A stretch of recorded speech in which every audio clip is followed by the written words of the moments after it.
Absolutely. And we think about the most beautiful things we create is because we're obsessed with this new idea and this new thought that we want to build something. But at the same time, we know countless people who they have a thought every day that says, I'm unlovable, I'm unworthy, I don't deserve love in my life.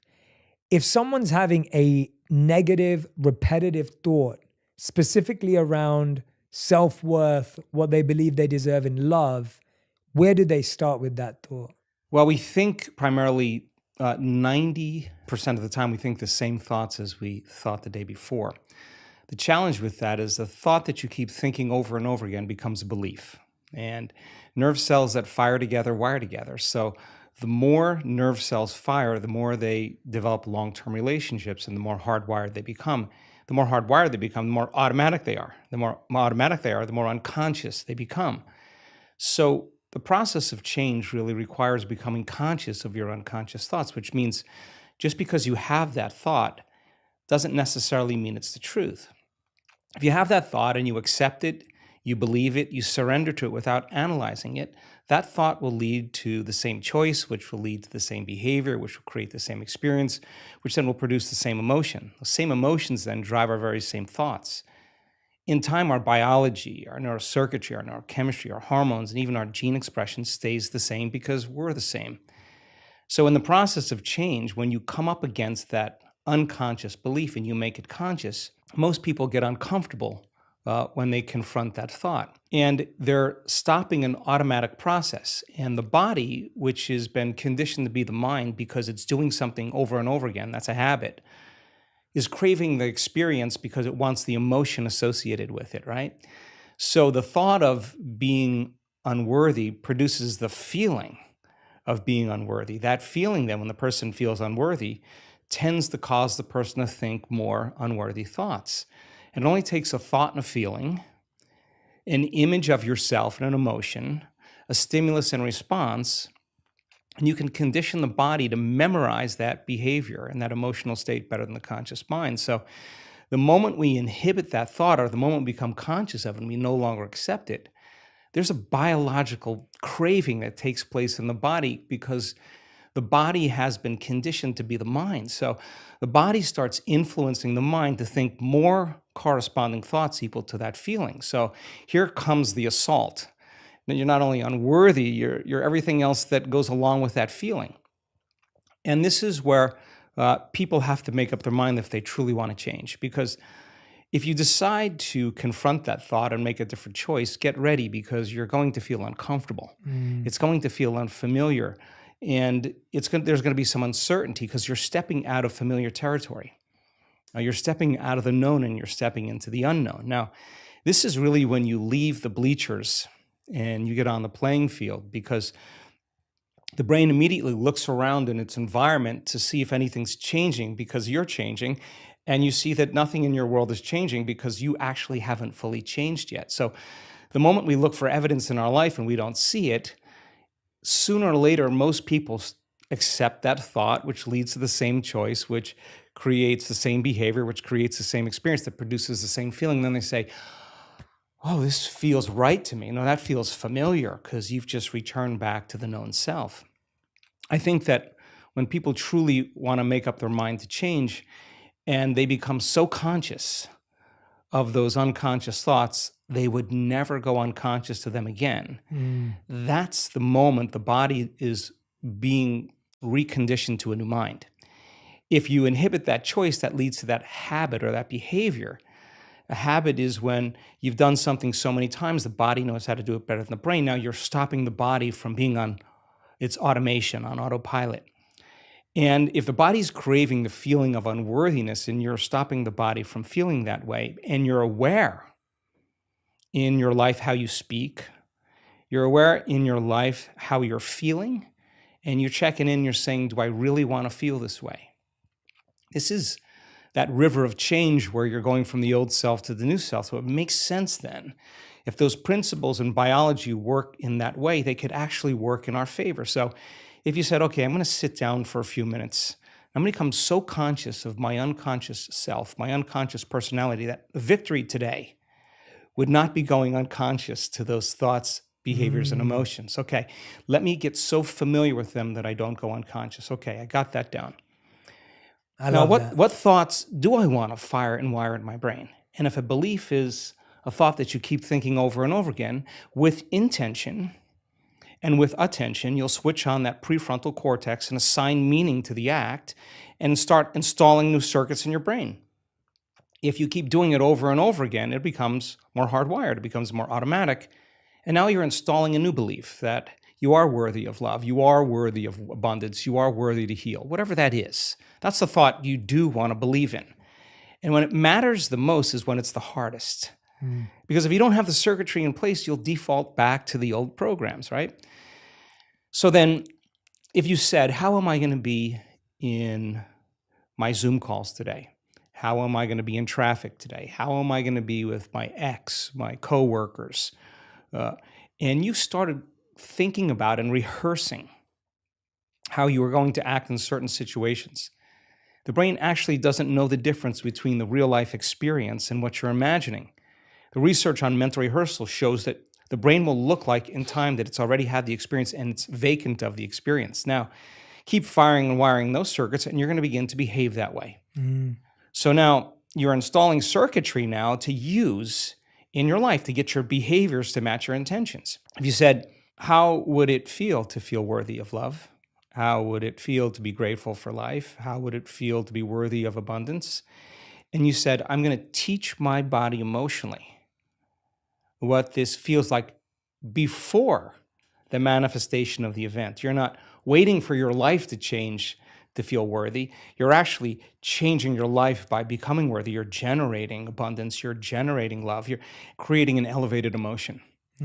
Now, our data is so compelling because when you truly begin to elevate your emotional state and you could really lock in, to those elevated emotions, your body is so objective that it actually believes that it's living in a whole new environment before the environment changes.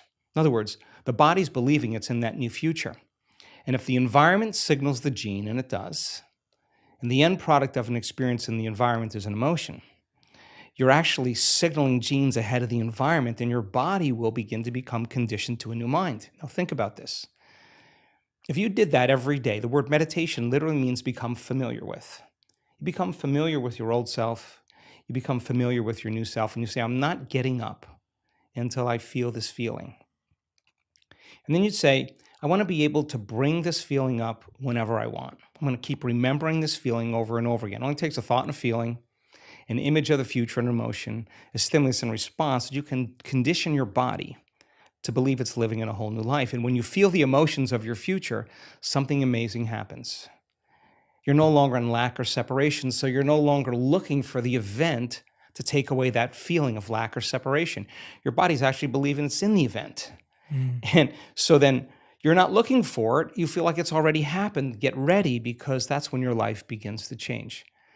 And so we've discovered that if you're actually practicing this and you immersed yourself in that experience fully for 7 days, the amount of metabolic and biological changes that will take place in your body will be so significant that your body will actually believe it's living in that future. And yet, most of the people that come to our workshops are literally in a ballroom.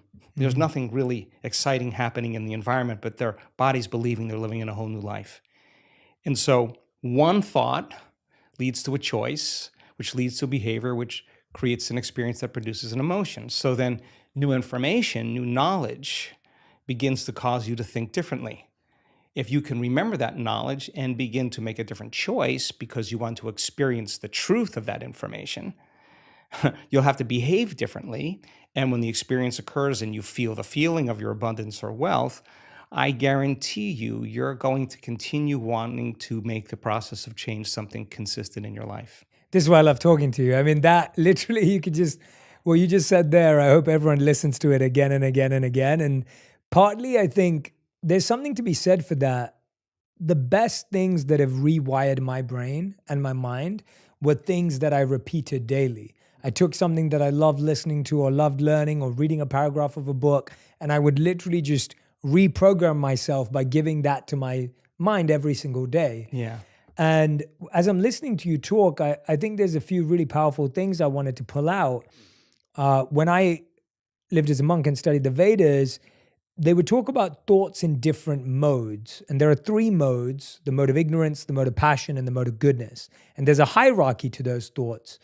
And so the mode of ignorance would be an unfulfilling thought or a completely fear or insecurity based thought, which would be, I am not worthy, or I am unlucky and I can't do that. I can't be in love. No one can be in love with me. That's like a mode of ignorance thought. A mode of passion thought would be, I can be in love with anyone I want and I can find anything. And it's almost like you're lying to yourself and you haven't really applied what you're saying, and it's just this big, bold statement, but it doesn't quite sit and resonate. And the mode of goodness thought is, I can take steps daily to create love in my life right now. And you start to see how people would often look at what we're saying and they think, oh, it's just positive thinking. It isn't. It's not just a false statement. What you're saying is two words you used, intention and attention. You're actually being conscious about where that intention and the attention is being placed. You're intending that if I do something every day and I place my attention on X, Y, Z, then I can create this new reality for myself. Whenever I have a tough conversation coming up, a tough meeting, something difficult, I'll rehearse it in my head. And you're so right that you can prepare for the future. Even when I do skydiving or if I'm sitting in a cold plunge, I'm preparing my mind before I even do it. There's no point of just jumping in and diving in. I think what's really interesting is that partly a lot of the anxiety and stress we feel is because we kind of hope that we'll never feel anxiety and stress again. So there's a sense of like, okay, I can get to a place where I never experience anxiety. I almost think that sets us up to be more hurt by the anxiety and inevitable uncertainty we'll feel. I would love to hear your thoughts. Gosh, I would love to respond to this. I got three thoughts going on at the same time. Do it. So to fulfill the first part of that question, it's an experiment, right? It's an experiment. Life is an experiment. So if your personality creates your personal reality, and your personality is made up of how you think, how you act, and how you feel. If you keep thinking the same way, you keep acting the same way, you keep feeling the same way, your life is going to stay the same because you're the same. So the experiment is, okay, let me begin to think differently. So I got to remind myself how I do want to think, and I have to remind myself of how I no longer want to think, so I don't default and go unconscious. Let me remind myself how I'm going to behave so that I could actually get my behaviors to match my intentions. And let me remind myself of how I'm going to feel. If I'm able to succeed in that day, then there should be some change in my life. It's the experiment. And if it doesn't change, that doesn't mean the law doesn't work for you. It's just you're not that good yet. You just got to keep practicing, right? So the act of disconnecting from your life long enough to remind yourself of who you do want to be and who you no longer want to be, that experiment then is the experiment called life. Now, it's not that you react. The question is, how long are you going to react? That's the real question. Because, I react all the time.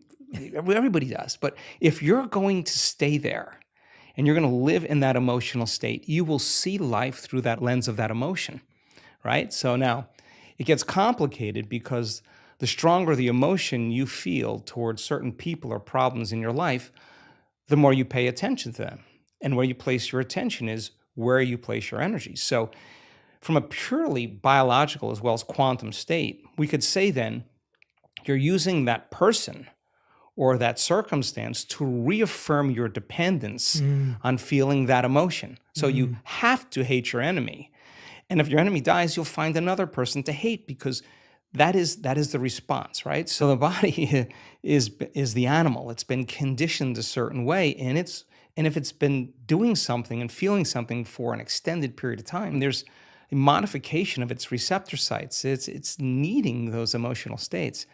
So in the process of change, just be ready because you're going to feel uncomfortable a lot of the time. Now, the question is, do you want to stay there? So then most people think they don't have any control over their emotional state. They think, I'm just this way and I feel this way. Well, we actually can show people that that's not the truth, that when it's the hardest, it matters the most. And if you're able to really work and train your body like you're training an animal, to stop feeling one way and start feeling another way. If you believe that you're an eternal being, let's just say that, just most religions talk about we're eternal. Most sects of thought, there are only a few that don't. Whether you're going to heaven or hell or nirvana or on the wheel, you're pretty much going to be around for a long time. That moment matters so much in the light of eternity, because that's the moment you make up your mind to no longer be defined by your past. Why are you being defined by your past? Because emotions are a record of the past. And so then if you're feeling that emotion, your body is believing it's back in that same experience of the past. So the more knowledge that we have and understanding that, justified, valid or not, those emotions are hurting no other person but you, because the long-term effects of living by those emotional states, those survival states, are actually down-regulating genes and creating diseases. Sooner or later, you're going to have to ask yourself, is this loving to myself? And forgiveness is just when you overcome the emotion, you take your attention off that person or that problem, and you're freeing yourself and you're freeing them. So people do the best with what they think is available. That's my belief. And if you're unaware that you can control your emotional states, you'll rely on something outside of you to do that, whether it's a computer game, whether it's a Netflix show, whether it's a drug, whatever it is that you need to make that feeling go away. You're dependent on your outer world. And I think that's a hypnosis. That's a conditioning. You teach people that you can actually regulate and change your emotional states. You give them the tools to literally step into a new future. So that process, of course, is extremely uncomfortable.